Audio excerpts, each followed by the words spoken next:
Hello learners, this is Excel with Habeeba. We are discussing the topic perspectives in education, and that topic history of education. Now today the subtopic is education in pre-independent era, Woods Dispatch 1854, Hunter Commission 1882, Hartog Committee 1829, Sargent Committee that is 1944 we are going to discuss today. Let's begin. The modern system of education was started by the Portuguese missionaries as early as 1510. Thereafter, the British Christian missionaries came into India, and the education in modern India started with the advent of the Britishers. Now, after coming to India, the Britishers established the East India Company, but in a short time, the reign of the government was in the hands of the British Parliament. The education during the reign of East India Company was initially neglected as the company was busy in consolidating its rule in India.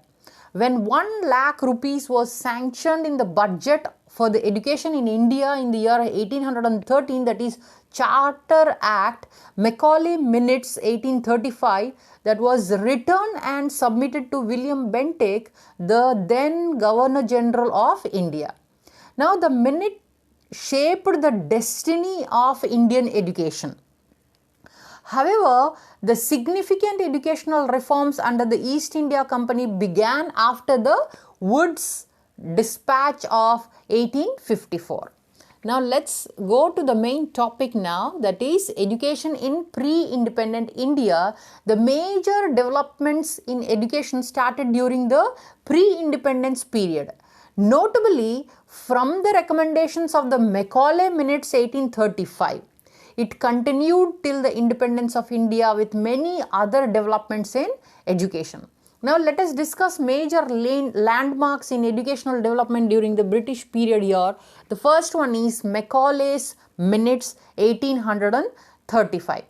Now, the beginning of the state system of education in India under the British rule may be traced back to the year 1813, as I told you, when the East India Company was compelled by then circumstances, both socio-economic and political, to accept responsibility for education of the Indians.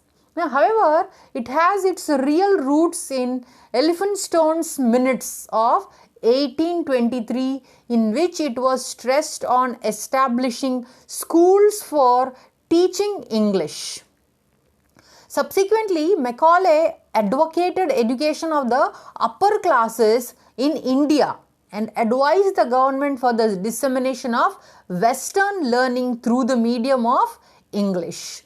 Now, Macaulay's intention was to create Macaulay's intention was to create a class of people Indian in blood and color, but English in taste, opinions, morals and intellect. So, the minute submitted by Lord Macaulay was further endorsed by Lord William Bentinck, which paved the way for educational development in India. Now, let's begin with the Woods Dispatch now. Throughout the 19th century, downward filtration theory was the acknowledged goal of education.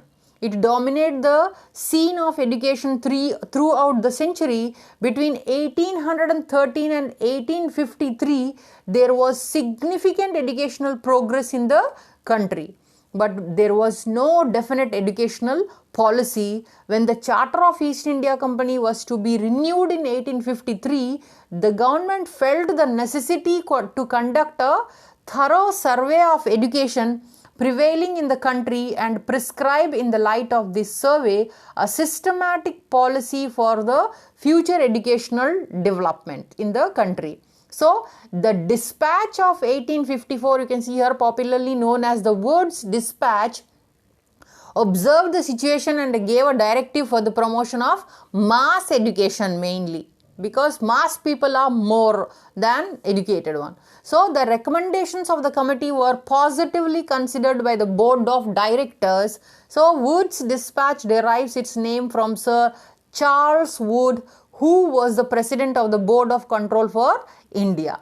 Now, let's see the Woods Dispatch recommendations here. In order to achieve the major recommendations, the dispatch suggested the introduction of the following initiatives. Number one, the dispatch declared that in all provinces, the Department of Public Instruction should be set up.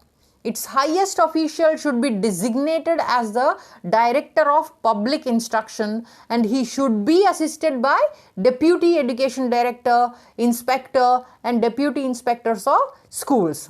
Now, secondly, the dispatch suggested for the setting up of the universities at Calcutta, Bombay, and Madras, and if necessary at any other places too. All the universities were to be modelled on the London University, which was then an examining body. Now, the third scheme suggested by the dispatch was the establishment of a network of high schools in the country. The dispatch emphasized on the graded schools. Now, let's see the fourth one. The dispatch suggested the grant-in-aid system for the institutions which fulfilled certain qualifications. It also suggested that the rules and regulations for grant-in-aid should be framed on the lines practiced in England. Now, nextly, fifth one, the dispatch laid importance on vocational education and to that end suggested the requirement of establishing vocational colleges and schools. Now, the sixth one is it recommended for the inclusion of Indian languages and literature in the course of study. Now, lastly, the seventh one, in order to secure properly qualified teachers, the desire for opening training schools in every province of India was suggested by the dispatch. Now, Wood's dispatch, with all its merits and demerits, has an important place in the history of modern Indian education.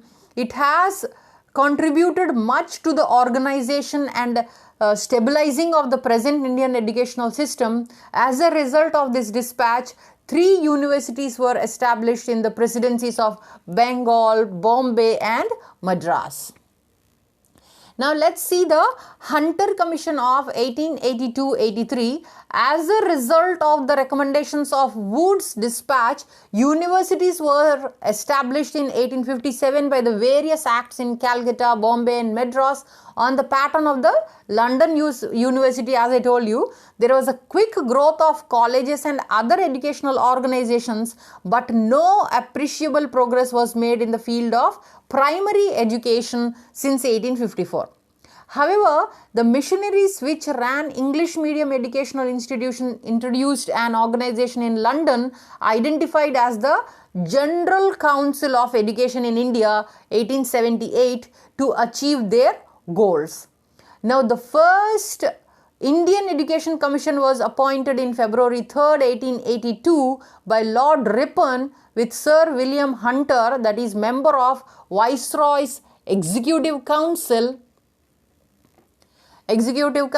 as chairman with other 20 persons as members besides the president.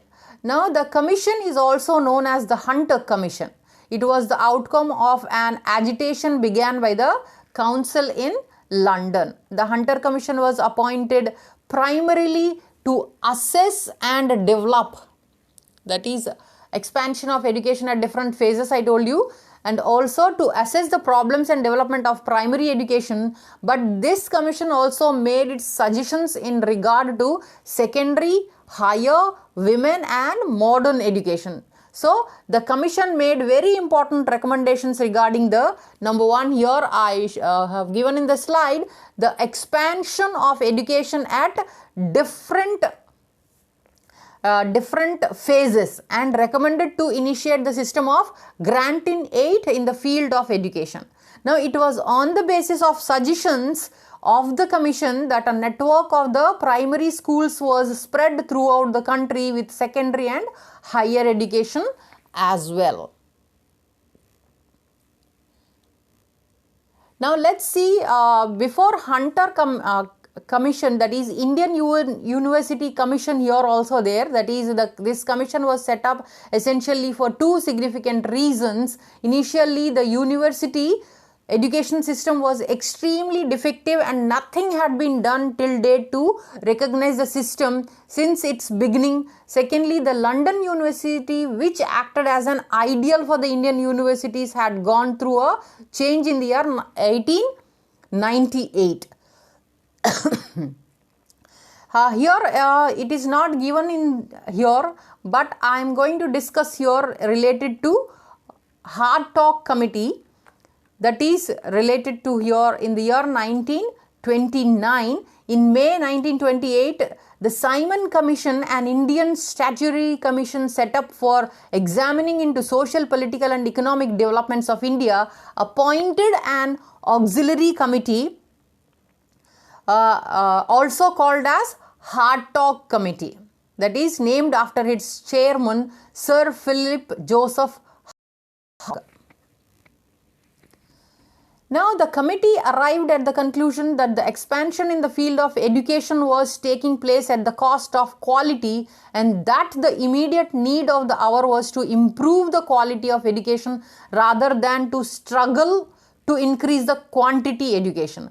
So the committee inquired into all aspects of education in India and presented its report in September 1929. The Hard Talk Committee proposed various recommendations on primary education, secondary education and higher education.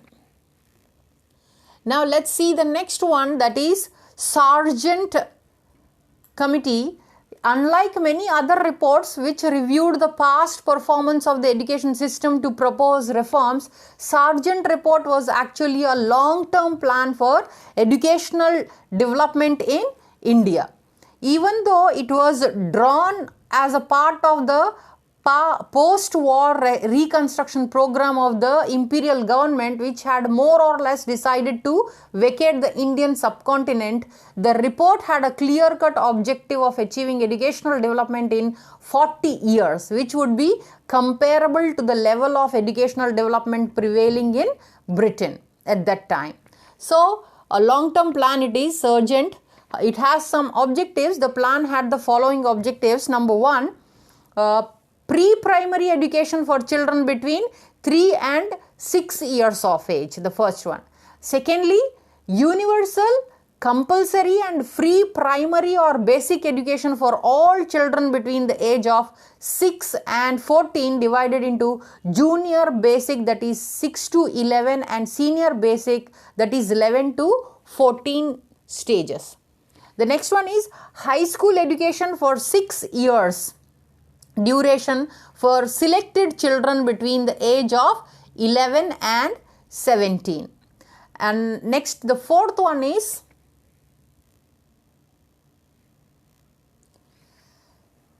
high school education for 6 years duration we done. Fourth one is a university course of 3 years beginning after the higher secondary education for selected students again. Nextly, technical, commercial and art education for full-time and part-time students. Next one is the liquidation of adult literacy and the development of public library system in about 3 years of duration. Now the next objective is full provision for proper training of teachers required for implementing and continuation of the scheme. Now the next one is the organization of compulsory physical education, medical inspection followed by after treatment, provision of milk and midday meals for undernourished children.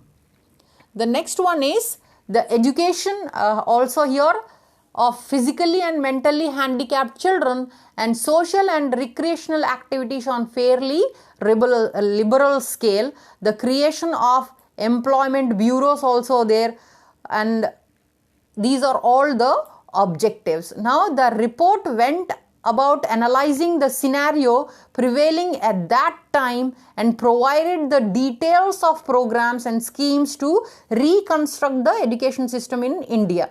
Now commenting on the plan, K.G. Sayedian said that the mere formulation of such a comprehensive plan ensured that no other scheme in future can be acceptable which proposes any half-hearted and piecemeal changes or merely thinkers with the idea of expansion. Now, according to him, the plan was inspired by the desire to provide equality of opportunity at different stages of education, as it proposes universalization of primary education and provides for the free education and scholarships for the bright and deserving students at higher levels of education. The most important aspect was one, that is the concern of the plan towards raising the status of teachers with respectable salaries and better conditions of service. But the report came under the severe criticism. According to many Indian educationalists, the report had projected a period of 40 years for attaining the universalization of primary education. This was not acceptable to many, and most of them wanted to plan of development spread over a much shorter range. Now, another aspect that came to be commented upon was the financial implications of the implementation of the project. When it was estimated, the annual cost of working out the scheme came to 313 crores on the basis of the population of India as it was in 1941 census. So, as things stand today, we know that both criticisms were unfounded, and in fact the plan was realistic. The only criticism one can make at this point of time was that the plan indicated a dual system of education, one basic and the other conventional education at primary, and development of school, middle levels, and two streams of secondary education. This had a far-reaching effect on future developments. So this is all about the commissions. I will come up with the next topic in the next class. If you like the class, please do like, share, subscribe and comment below. Thanks for your attention and time. Happy learning.